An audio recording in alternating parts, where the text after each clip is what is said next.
वहीं आपको आप बताएं कि एनडीए की सीट शेयरिंग में खाली हाथ रहने के बाद आरएलजेपी चीफ पशुपति पारस ने केंद्रीय मंत्री पद से इस्तीफा दे दिया है।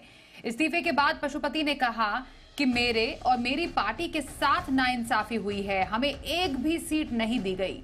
इस्तीफा देने के पहले तक पशुपति पारस मोदी सरकार में खाद्य और प्रसंस्करण मंत्री थे। आपको बताएं, पशुपति पारस सीट शेयरिंग में चिराग पासवान की एलजेपी रामविलास को 5 लोकसभा सीटें मिलने से नाराज हैं। मैं माननीय प्रधानमंत्री जी का शुक्रगुजार हूं और मैं आज भी तो देश के नेता हैं, बड़े नेता हैं, लेकिन हमारी पार्टी के साथ और व्यक्तिगत रूप से हमारे साथ नाइंसाफी हुई, इसलिए मैं भारत सरकार के कैबिनेट मंत्री से मैं त्याग पत्र देता हूं। तो एनडीए में सीट बंटवारे पर सियासत तेज हो गई है। आरजेडी ने पशुपति को सीट नहीं देने पर निशाना साधा। वहीं चिराग पासवान ने कहा है कि सियासत में छोटे छोटे समझौते करने पड़ते हैं। एनडीए ने सीट शेयरिंग का फार्मूला तय कर दिया और आज घोषणा हो गई, लेकिन आदरणीय पशुपति पारस जी के साथ क्या किया सबने देखा। और जो सहयोगी दल के शीर्ष नेतृत्व है, आदरणीय जीतन बाबू मांझी जी, आदरणीय उपेंद्र कुशवाहा जी, इन लोगों की अनुपस्थिति रही। ये अपने आप में बयां कर रहा है कि सीट शेयरिंग का फार्मूला में सभी लोग सहयोगी दल संतुष्ट पूरी तरह नहीं है। यकीनन जब कोई बड़ा गठबंधन बनता है तो हर दल को छोटे मोटे कॉम्प्रोमाइजेस करने पड़ते हैं, थोड़ी बहुत कुर्बानियां हर किसी को देनी पड़ती है। और मुझे लगता है हर दल ने बहुत सहजता से, मुझे भी अपनी एक सीट कम करनी पड़ी, वो भी हम लोगों ने बहुत सहजता से की। जनता दल यूनाइटेड ने भी अपनी एक सीट कम की।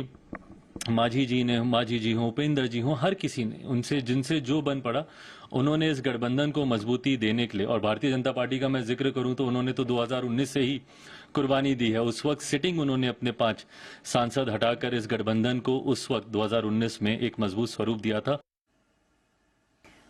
खबर को विस्तार से समझते हैं। जी मीडिया संवाददाता ब्रह्म प्रकाश दुबे हमारे साथ हैं। ब्रह्म प्रकाश, एनडीए की सीट शेयरिंग से तो यही लग रहा है कि कहीं खुशी है और कहीं गम है, पर शायद चुनावों से पहले कुछ ऐसी तस्वीरें देखने को मिलती रहेंगी। अब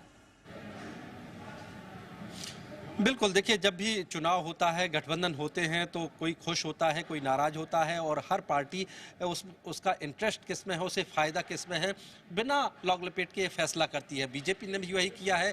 देखिए, बिहार में जिस तरह से चिराग पासवान का अपना वोट बैंक बढ़ा है, उस लिहाज से पार्टी ने चिराग पासवान के साथ जाने का फैसला किया है। चिराग को 5 सीटें दी हैं, बाकी गठबंधन में जो और लोग हैं उनको 1-1 सीट दिया है, और कुल मिला के पशुपति पारस को एक भी सीट नहीं मिली है।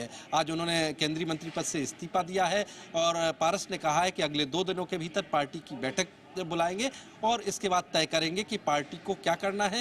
ये जरूर आरएलजेपी की तरफ से कहा गया है कि पार्टी किसी भी सूरत में हाजीपुर सीट है जिससे पशुपति पारस अभी सिटिंग एमपी है, वो सीट नहीं छोड़ेगी। इसी सीट को लेकर देखिए विवाद था। हर हाल में चिराग पासवान इस सीट को चाहते थे क्योंकि रामविलास पासवान इससे लड़ते रहे हैं, और पशुपति पारस हाजीपुर सीट छोड़ना नहीं चाहते थे। और जब समझौता नहीं बन सका तो बीजेपी ने चिराग के साथ जाना बेहतर समझा। और देखिए, राजनीति में होता है स्वाति की कोई इमोशन नहीं होता है। पार्टी नेता जहां अपना फायदा देखते हैं वहां जाने का फैसला कर लेते हैं, और बिहार में जो हुआ उसी आधार पर हुआ।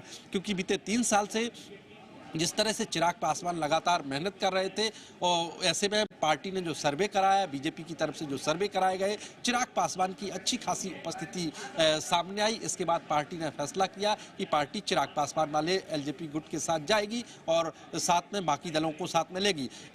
पशुपति पारस ये कहते रहे कि नीतीश कुमार जब विदेश से लौटेंगे उनके साथ बैठक करेंगे और आगे फैसला करेंगे, लेकिन उनकी नीतीश कुमार के साथ भी कोई बैठक नहीं हो सकी। लिहाजा अब पशुपति पारस के पास एक ही रास्ता है कि वो या तो अपोजिशन का जो गठबंधन है उसके साथ मिलकर चुनाव लड़े या फिर अकेले रहें।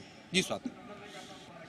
बिल्कुल, तो विकल्प तो खुले हैं ही, लेकिन फिलहाल एनडीए सीट शेयरिंग में नाराजगी जरूर जग जाहिर हो चुकी है। जानकारी के लिए ब्रह्म प्रकाश बहुत धन्यवाद आपका।